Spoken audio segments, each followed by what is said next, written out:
আগামী ২৪ ঘন্টায় ঢাকা সহ দেশের ৬ বিভাগে অতি ভারী বর্ষণ হতে পারে বলে জানিয়েছে আবহাওয়া অধিদপ্তর। এতে পাহাড় ধসের শঙ্কার পাশাপাশি নগর এলাকায় জলাবদ্ধতার আশঙ্কা রয়েছে।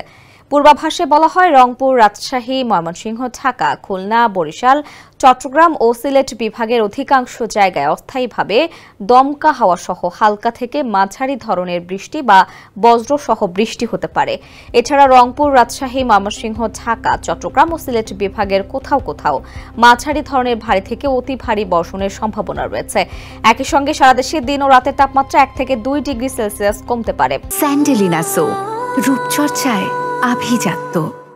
আবহাওয়ার সিনপটিক অবস্থায় বলা হয়েছে, পশ্চিম মধ্য বঙ্গোপসাগর ও তৎসংলগ্ন উত্তর পশ্চিম বঙ্গোপসাগরে অবস্থানরত লঘুচাপটি সরে গিয়ে বর্তমানে ভারতের তেলেঙ্গানা ও তৎসংলগ্ন এলাকায় অবস্থান করছে।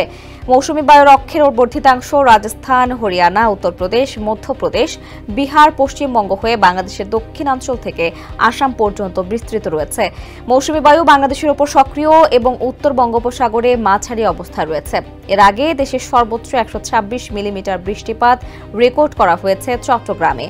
ভারী বর্ষণের সতর্ক বার্তায় আবহাওয়া অধিদপ্তর জানিয়েছে, 6 বিভাগে অতি ভারী বর্ষণের কারণে বিশেষ করে চট্টগ্রাম বিভাগের পাহাড়ি এলাকায় ভূমিধসের ঝুঁকি রয়েছে।